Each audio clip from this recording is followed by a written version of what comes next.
सन 2020 महामारी ने जब पूरी पृथ्वी को अपने कब्जे में ले लिया था, हर तरफ कोहराम मच गया था।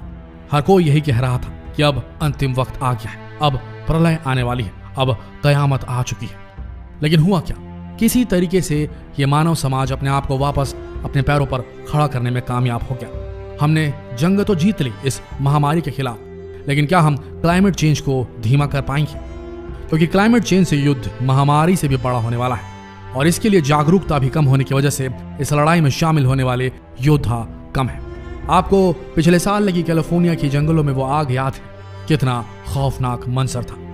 हजारों लोग बेघर हो गए, सैकड़ों ने अपनी जान गंवा दी। दुनिया का सुपर पावर कहा जाने वाला देश अमेरिका इस आग पर कंट्रोल नहीं कर पाया। दुनिया की कौन सी मिलिट्री टेक्नोलॉजी नहीं है इस देश के पास, लेकिन ये अपने लोगों को, अपने बुजुर्गों को, अपनी महिलाओं को, अपने बच्चों को नहीं बचा पाया जब प्रकृति ने कड़ा रुख अपनाया और अमेरिका के कई जंगलों में आग फैल गई। ये कुदरत का कहर था और इसका सामना खुद दुनिया का सबसे सुपर पावर देश नहीं कर पाया। संभल जाइए, नहीं तो महामारी कुछ भी नहीं थी। क्लाइमेट चेंज का जो असर पड़ने वाला है, यह मानव जाति के अस्तित्व को इस पृथ्वी से खत्म कर सकता है। पृथ्वी के ध्रुवों पर पड़ी बर्फ हजारों सालों से पिघल रही है, आग के लपटों में भस्म हो रहे हैं। समुद्र का बढ़ता हुआ जलस्तर आने वाले सालों में कई बड़े शहरों को निगल जाएगा।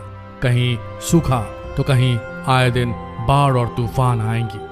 हालात बद से बदतर होते जाएंगे और करोड़ों जिंदगियां दांव पर लग जाएंगी।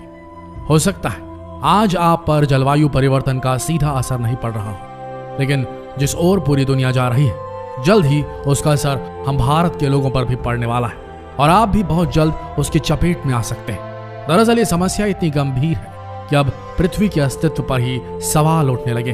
लेकिन ऐसी नौबत आई ही क्यों? जलवायु परिवर्तन आखिर है क्या? आज इस रहस्य से पर्दा हम उठाने वाले हैं इस वीडियो में। इस बात से तो हम सभी वाकिफ हैं कि जलवायु परिवर्तन या क्लाइमेट चेंज का तात्पर्य पृथ्वी में हो रहे तापमान में वृद्धि से है और पृथ्वी को गर्म रखने के लिए प्रकाश और सूर्य दोनों की आवश्यकता होती है। सूरज की किरणें जब पृथ्वी पर पड़ती हैं तो उनमें से कुछ किरणें परावर्तित होकर वापस अंतरिक्ष में चली जाती हैं और कुछ किरणों को हमारे वायुमंडल की ग्रीन हाउस गैसें परावर्तित होने से और रोक लेती हैं। इसे ही ग्रीन हाउस इफेक्ट कहा जाता है। वायुमंडल को आप पृथ्वी के चारों ओर गैसों का एक कवच या चेंबर कह सकते हैं। सूरज की इस गर्मी को वायुमंडल में मौजूद ग्रीन हाउस गैसेस परावर्तित होने से रोक लेती हैं। उसी से पृथ्वी पर जीवन संभव हो पाता है, वरना बेहद ठंड के कारण पृथ्वी पर न सिर्फ इंसानों का रहना मुश्किल हो जाएगा, बल्कि खेती भी आसान नहीं होगी और फिर दुनिया की आबादी का पेट भरना मुश्किल हो जाएगा। कहने का मतलब यह है कि जिन ग्रीन हाउस गैसों को तापमान बढ़ाने के लिए जिम्मेदार माना जाता है, वो तो बेहद जरूरी है ही, लेकिन तभी तक जब तक उनकी मात्रा हमारे पर्यावरण में संतुलित हो। दरअसल समस्या उस वक्त पैदा हुई जब इंसानी गतिविधियों के चलते कार्बन डाइऑक्साइड और मीथेन जैसी ग्रीन हाउस गैसों की मात्रा पर्यावरण में बढ़ने लगी और जब इस तरह की गैसों की मात्रा बढ़ी तो सूरज की ज्यादातर गर्मियों को ये सोखने लगी और इस तरह धरती का तापमान भी बढ़ने लगा और यहीं से जलवायु परिवर्तन यानी कि क्लाइमेट चेंज की समस्या की शुरुआत हो गई। पृथ्वी का तापमान बढ़ाने के लिए 5 प्रकार की गैसें ही जिम्मेदार हैं, जिनका नाम है carbon dioxide, methane, ozone, nitrogen dioxide और क्लोरोफ्लोरोकार्बन। इनमें से सबसे खतरनाक कार्बन डाइऑक्साइड ही है, जो लंबे समय तक पर्यावरण में रहती है। इंसानी गतिविधियों से जो भी कार्बन डाइऑक्साइड पैदा होती है, उसकी बड़ी वजह जीवाश्म ईंधन का इस्तेमाल है। फॉसिल फ्यूल्स यानी कि कोयला, डीजल, पेट्रोल और जमीन से निकलने वाली गैसों का इस्तेमाल है। इनका इस्तेमाल सन 1750 में शुरू हुआ, जब औद्योगिक क्रांति की शुरुआत हुई। तब से अब तक हमारे पर्यावरण में कार्बन डाइऑक्साइड की मात्रा 30% तक बढ़ गई है। इसका मतलब है कि जितना कार्बन डाइऑक्साइड इस वक्त हमारे पर्यावरण में मौजूद है, उतना पृथ्वी के 8 लाख साल के इतिहास में कभी नहीं रहा। क्या ये खतरे की घंटी नहीं है दोस्तों? और इसका ताजा उदाहरण हमारे देश की राजधानी दिल्ली है, जहां अधिकतर ठंड के दिनों में कार्बन डाइऑक्साइड का स्तर इतना अधिक बढ़ जाता है कि आम लोगों का सांस लेना तक दुभर हो जाता है। एक शोध के मुताबिक ठंड के समय दिल्ली के हर एक व्यक्ति के शरीर में इतना ज्यादा नुकसान होता है जितना कि एक चेन स्मोकर के एक दिन में 40 सिगरेट पीने पर होता है। और इस तरह की समस्या बढ़ने का एक मुख्य कारण यह भी है कि जंगलों को अंधाधुंध तरीके से होने वाली कटाई। इस संबंध में विश्व मौसम संगठन का कहना है कि व्यापक औद्योगिकीकरण शुरू होने से पहले के मुकाबले अब पृथ्वी का तापमान 1 डिग्री सेल्सियस बढ़ गया है और कई रिसर्चर्स इस बात का दावा भी करते हैं कि 1850 से लेकर इस सदी के आखिरी तक पृथ्वी के तापमान में 1.5 डिग्री सेल्सियस का बदलाव हो सकता है। और अगर इस तरह का बदलाव 2 डिग्री सेल्सियस का हो गया तो हम बर्बादी के मुहाने पर पहुंच सकते हैं। तापमान बढ़ने का नतीजा ये है कि पृथ्वी के ध्रुवों पर बर्फ की चादर तेजी से पिघल रही है। इसका सीधा असर समुद्र के बढ़ते जल स्तर के तौर पर हम देख रहे हैं। साल 2005 से साल 2015 के बीच हर साल समुद्र के जल स्तर में 3.6 मिलीमीटर की वृद्धि हुई है। और अगर ये इसी तरीके से बढ़ता रहा तो दुनिया के कई बड़े देश समुद्र में समा जाएंगे। बढ़ते तापमान की वजह से मौसम में अप्रत्याशित बदलाव आ रहे हैं, जो अपने साथ सूखा, बेमौसम बारिश और बाढ़ के साथ साथ तूफान भी ला रहे हैं। वैज्ञानिकों के अनुसार यदि धरती के तापमान को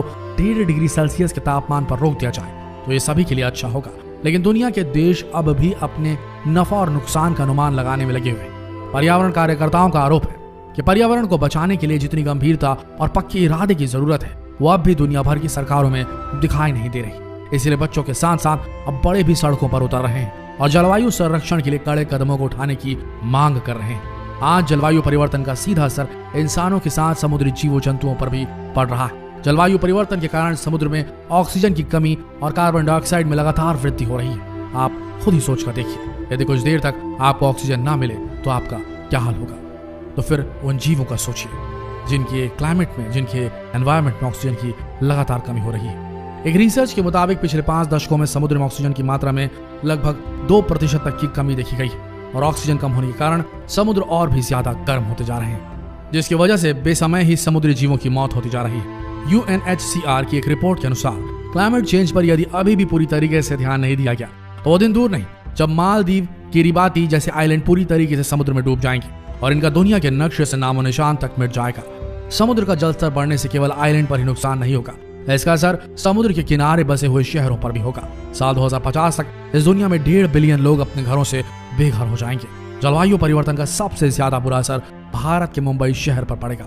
आपने अक्सर मुंबई को मॉनसून में डूबने की बात तो सुनी ही होगी, पर आपने कभी इस बात पर गौर किया कि इस तरह की घटनाएं मुंबई में इतनी ज्यादा होती क्यों? इसका साक्षात उदाहरण बढ़ता हुआ समुद्र का जलस्तर है और ये अब रुकने वाला नहीं है।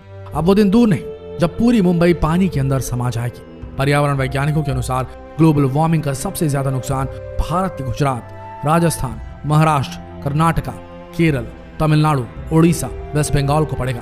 भारत के पड़ोसी मुल्क म्यांमार, बांग्लादेश का तो पूरे नक्शे से ही नामो निशान मिट सकता है। दोस्तों, सवाल ये उठता है कि आखिर हम क्या कर सकते हैं? और यहाँ हम आपको बता दें, इस जलवायु परिवर्तन को रोकने के लिए हम भी बहुत कुछ कर सकते हैं, जैसे कि कार की बजाय साइकिल से चले, विमान की बजाय ट्रेन से चले, नई नई वस्तुओं को खरीदने से बचे, पुरानी चीजों को फेंकने से बचिए, खराब हो जाए तो ठीक कराइए, इस्तेमाल कीजिए, अधिक से अधिक पेड़ लगाइए और हो सके तो अपनी सब्जी भी खुद उगाने का प्रयास कीजिए और अपने घर के बिजली पंखों का बेवजह इस्तेमाल मत कीजिए। बस इतना कीजिए।